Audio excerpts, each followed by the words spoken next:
시간입니다. 오늘은 제4기 7과 내 이웃을 향한 선교라는 제목으로 하나님 말씀을 함께 연구하겠습니다. 교과서 연구 범위를 보시면 누가복음 10장 25절에서 37절, 디모데후서 3장 16절, 야고보서 2장 17절에서 22절, 마태복음 22장 37절에서 40절, 갈라디아서 5장 14절, 미가 6장 6절에서 8절에 있는 말씀입니다. 연구 범위 성경 본문을 꼭 펴서 읽어주시면 좋겠습니다. 기억절입니다.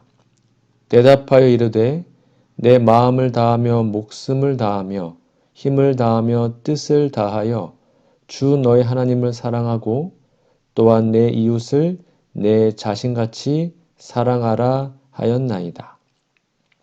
누가복음 10장 27절 말씀입니다. 기억절 노래 들으시고 이어서 말씀 연구를 진행하겠습니다.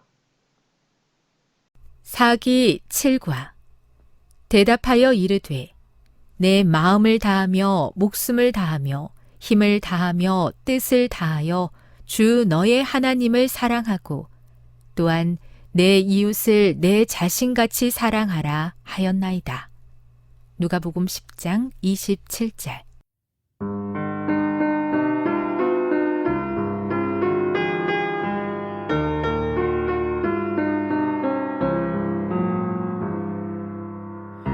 대답하여 이르되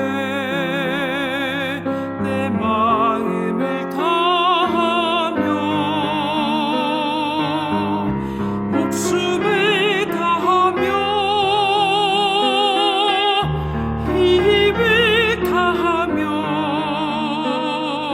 다하며 뜻을 다하여 주 너의 하나님을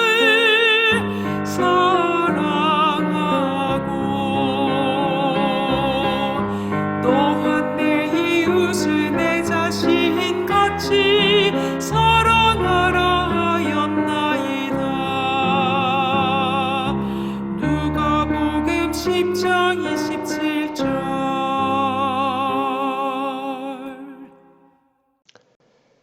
11월 12일 일요일입니다. 제목은 가장 중요한 질문. 교과서 질문해 보시면 누가복음 10장 25절을 읽어보라. 이 율법사는 무엇을 왜 물었는가? 성경 본문을 읽어보시면 답이 있습니다. 네, 정답이 뭡니까? 무엇을 해야 영생을 얻을 수 있는지를 물어보았고요. 그러나 예수님은 시험하는, 즉 예수님을 시험하는 질문이라고 성경이 말하고 있습니다. 밑에 있는 질문입니다. 고린도전서 15장 30절에서 32절을 읽어보라. 이 구절에서 바울은 영생의 중요성을 어떻게 강조하고 있는가? 정답이 무엇입니까? 네, 영생이 없다면 다 죽을 것이니 먹고 마시다 죽는 것이 낫다고 합니다. 유식한 사람들 중에 이 율법사와 같이 우리를 시험하는 질문들을 하는 사람들이 있습니다. 그런 사람들의 질문을 들으면 감정이 상하거나 때로는 화가 나는 것을 느낄 때도 있을 겁니다. 그러나 질문했으니 대답할 기회를 준 것이므로 그 기회를 잘 활용할 지혜를 구하면서 진지하게 대하는 지혜가 필요하죠. 시험하는 질문에 합당한 대답을 듣게 되면 시험하는 자가 진지해질 수도 있을 겁니다. 이 율법사가 그렇게 되었습니다. 그러므로 우리는 소망의 이유를 묻는 사람에게 대답할 말을 항상 준비하고 있어야 합니다. 또한 대답할 때는 온유한 말로 하고 두려움으로 해야 하죠. 두려움으로 해야 한다는 말은 하나님의 뜻이 잘못 전달되지 않도록 해야 한다는 말입니다. 하나님의 말씀을 나의 생각으로 전하는 것은 하나님의 뜻을 왜곡하는 것이 됩니다. 그래서 온유와 두려움으로 하라고 가르쳤습니다. 우리가 전하는 것은 나의 사상이 아니고 하나님의 말씀인 것을 명심해야 합니다. 듣는 사람이 합당하면 성령께서 깨닫게 해 주실 겁니다. 이 사실을 꼭 기억하시기 바랍니다. 일요일 예언의 신의 권면입니다. 경건의 참된 열매. 그리스도께서는 여기에서 마음을 다하여 하나님을 사랑하고 우리 이웃을 우리 몸과 같이 사랑하는 것이 경건의 참된 열매임을 율법사에게 보여주신다. 그분은 믿지만 말고 행할 것을 말씀하시면서 이를 행하라, 그러면 살리라고 하셨다. 그리스도인으로 만드는 것은 구속력 있는 하나님의 율법의 요구를 믿노라고 공언하는 신조뿐만 아니라 그 율법을 실행하는 것이다. 교회 증언 4권 58페이지에 있는 말씀입니다. 11월 13일 월요일입니다. 제목은 예수님의 응답과 방법. 교과서 질문해 보시면 마태복음 26장 56절, 사도행전 17장 11절, 고린도전서 15장 3절, 디모데후서 3장 16절을 읽어보라. 누가복음 10장 26절에 기록된 율법사에 대한 예수님의 응답을 이해하는데 어떻게 도움이 되는가? 꼭 읽어보시고 답을 적어보십시오. 네, 예수님은 오직 말씀에 기록된 대로 율법사에게 대답하셨습니다. 우리도 그렇게 해야 합니다. 요한복음 1장 1장에도 태초에 말씀이 계시니라, 즉 예수님을 말씀이라고 했고요. 요한 1서 1장 1절에도 예수님이 말씀이라고 기록되어 있습니다. 또한 계시록 19장 13절에 예수님의 이름을 하나님의 말씀이라고 했습니다. 즉 예수님은 말씀 하나님, 그리고 성육신하신 하나님이시죠. 그분 자체가 말씀이셨고 입으로 말하지 않아도 말씀 그 자체셨습니다. 행동과 모든 동작이 말씀의 현현이었습니다. 예수님을 믿음으로 그리스도인이 된 사람들도 육정으로나 혈통으로나 사람의 뜻으로 나지 않고 하나님께로 난 자들이 되어서 하나님의 자녀의 권세를 얻었습니다. 진정으로 이 경험을 한 사람들은 말씀이 육신을 통하여 나타내는 삶을 살 수 있게 됩니다. 그들은 복음을 전할 때 말하는 이는 너희가 아니요 너희 안에 거하시는 내 아버지의 성령이시다라고 하신 말씀이 이루어지게 될 것입니다. 우리가 전하는 복음은 인간의 사상이 아닙니다. 그것은 하나님의 사상입니다.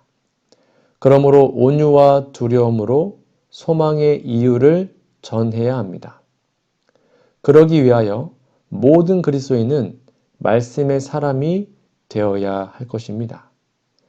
육신이 되신 하나님의 말씀이신 예수님께서 항상 사람들에게 기록된 말씀으로 돌아가라고 말씀하신 사실을 묵상해 보십시오. 그리하여 하나님의 귀한 뜻을 꼭 마음에 깨닫게 되기를 간절히 바랍니다. 월요일 예언의 신의 권면입니다. 율법 준수 여부에 따라 결정되는 사람의 운명, 이를 행하라, 그러면 살리라고 예수께서는 말씀하셨다. 예수께서는 율법을 거룩한 통일체로 나타내셨으며 이 교훈에서 한 계명은 지키면서 다른 계명을 범하는 것은 있을 수 없다고 가르치셨다. 그 까닭은 같은 원칙이 모든 계명을 관통하고 있기 때문이다. 사람의 운명은 모든 율법을 지키느냐, 안 지키느냐에 따라 결정될 것이다. 하나님을 사랑하고 인간을 공평하게 사랑하는 일은 일상생애에서 실천되어야 할 원칙이다. 시대의 소망 498페이지에 있는 말씀입니다. 11월 14일 화요일입니다. 제목은 영생을 얻으려면.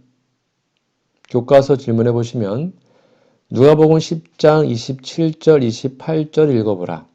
이 질문에 대한 율법사의 대답은 무엇이었는가? 답이 뭐였죠? 네, 하나님을 사랑하고 그리고 이웃을 내 몸처럼 사랑하라. 그것을 실천하라고 하였습니다. 밑에 있는 두 번째 질문입니다. 야고보서 2장 17절에서 22절을 읽어보라. 이 구절은 예수님께서 율법사에게 하신 말씀과 어떻게 유사한가? 읽어보시면 답을 적을 수 있을 겁니다. 네, 바로 행함이 없는 믿음은 죽은 거고 믿음은 그 믿는 것을 행함으로 드러내야 한다고 기록합니다. 믿음과 행함이라는 문제는 기독교 안에서 논의가 많은 말입니다. 학자들이나 목회자들은 로마서는 믿음을, 야고보서는 뭔가 행함을 강조한다고 말합니다. 물론 틀린 말은 아니지만 야고보서를 깊이 살피면 이것은 행함에 관한 말이 아닌 것을 발견하고 깨닫게 될 것입니다. 야고보는 행함이 없는 믿음은 그 자체가 죽은 거라고 했죠. 이 말을 뒤집으면 행함이 있는 믿음은 그 자체가 살아있는 거라고 할 수 있죠. 즉 깊이 생각해 보지 않아도 이것은 행하느냐, 행하지 않느냐를 묻는 것이 아니고 살아있느냐, 죽었느냐를 묻는 것임을 알 수 있습니다. 즉 살아있는 것은 행동하게 되어 있습니다. 그러나 생명이 없는 것은 스스로 행동할 수 없습니다. 야고보는 신자들에게 생명이 있느냐, 없느냐를 묻고 있는 것입니다. 로마서도 같은 질문을 했죠. 서로 다른 이야기를 하는 것이 아니라 같은 사실을 다른 방향에서 이야기하는 것입니다. 미물이라도 살아있으면 움직입니다. 그러므로 신자가 진정으로 거듭나서 예수님이 그의 생명이 되셨으면 그에게는 예수님이 생활하신 것과 같은 삶이 이루어지게 된다는 말씀이에요. 행함이 없는 믿음은 두 경우입니다. 예수님의 생명이 전혀 없거나 있는데 깊은 병이 들어서 겨우 숨만 헐떡거리거나. 우리의 믿음은 어느 것입니까? 생명이 없으면 진정으로 거듭나서 바울처럼 내 안에 그리스도께서 사신다고 고백하는 자리에 서거나 뭔가 헐떡거리는 생명력을 더욱 풍성하게 되도록 치료해야 하는 것이죠. 빌립보 2장 4절 각각 자기 일을 돌아볼 뿐더러 또한 각각 다른 사람들의 일을 돌아보아 나의 기쁨을 충만케 하라는 이 놀라운 말씀이 우리의 삶에 꼭 적용되기를 간절히 바랍니다. 화요일 예언의 권면입니다. 진리에 순종함으로 영생을 얻음. 하나님께서는 모든 사람이 인간의 구원에 관한 그분의 말씀의 명백한 가르침을 실제로 사용하기를 바라신다. 만약 그들이 단순하기 때문에 오히려 명백하고 강력한 그분의 말씀을 실천한다면 그리스도인의 품성을 완성하는 일에 실패하지 않을 것이다. 그들은 진리를 통하여 성화될 것이요 진리를 겸손하게 순종함으로 영생을 얻을 것이다. 증언보감 1권 288, 289페이지에 있는 말씀입니다. 11월 15일 수요일입니다. 제목은 내 이웃을 내 자신과 같이 사랑하라. 교과서 질문해 보시면 마태복음 22장 37절에서 40절을 읽어보라. 이 구절에서 예수님이 직접 하신 말씀은 누가복음 10장 27절 28절의 율법사에게 하신 대답과 어떻게 비교되는가? 다 읽어보시면 답을 적을 수 있습니다. 네, 마태복음은 원리를 말씀하셨고 누가복음은 그 원리를 드러내셨을 뿐만 아니라 생활에 실천하라고 하신 겁니다. 밑에 있는 두 번째 질문입니다. 갈라디아서 5장 14절, 미가 6장 6절에서 8절, 요한일서 4장 20절, 21절을 읽어보라. 이 구절들은 예수님께서 우리에게 말씀하신 것을 어떻게 뒷받침해 주는가? 다 읽어보시면 간단하게 답을 적을 수 있습니다.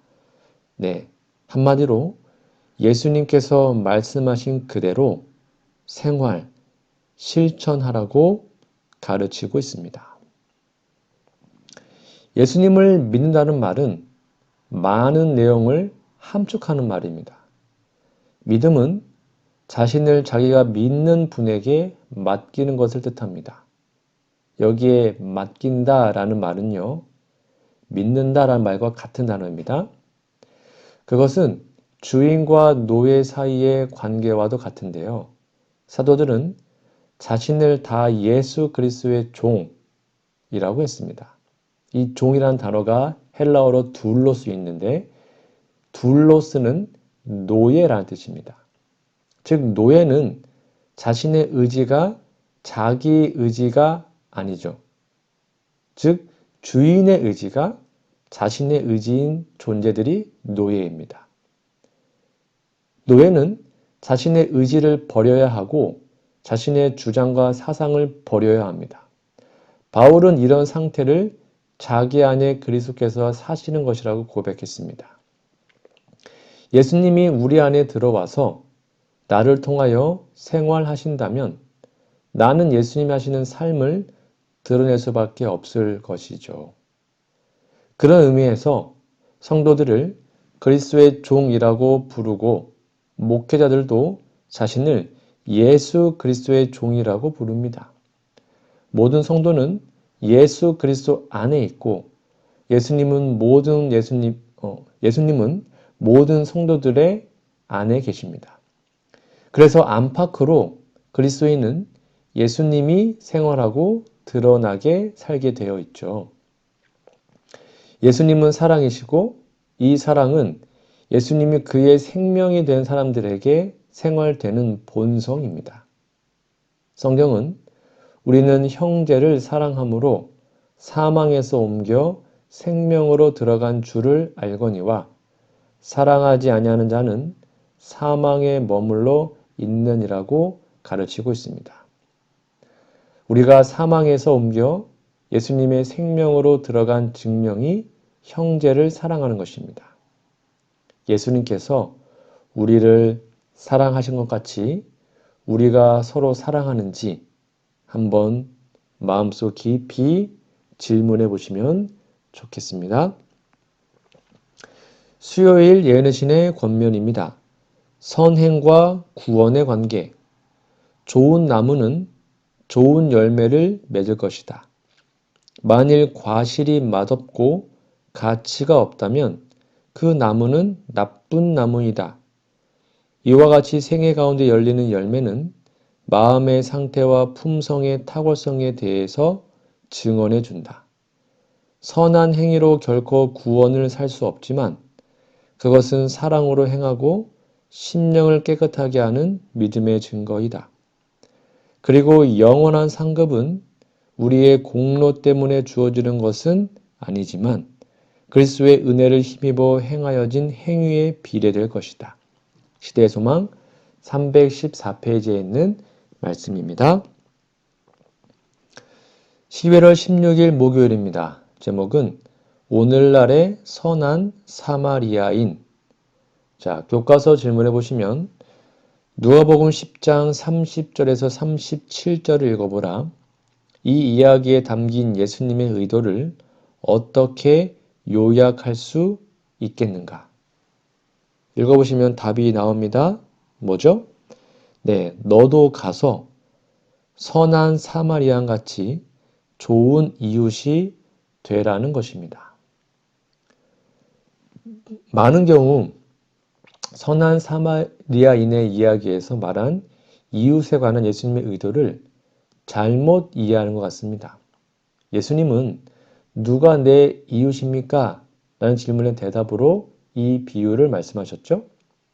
예수님은 이야기를 다 하신 후에 누가 강도 만난 사람의 이웃이 되겠느냐라고 물으셨고요. 그때 자비를 베푼 자니이다 라고 대답하자 가서 너도 이와 같이 하라라고 대답하였습니다. 예수님은 누가 이 율법사의 이웃이라고 답하지 않으셨습니다. 율법사가 이웃이 되라고 답하셨죠. 그리스도인은 모든 사람의 이웃이 되어야 한다는 뜻입니다. 내 주위에 사는 사람들이 내 이웃이 아니고 내가 그들의 이웃이 되어야 한다는 것이 예수님의 교훈의 핵심이에요. 즉 그리스도인은 모든 사람의 이웃입니다. 선한 사마리아인 같이 자비를 베푸는 이웃이 되어야 한다는 겁니다. 특별히 강도 만난 사람들에게 이웃이 되어야 합니다.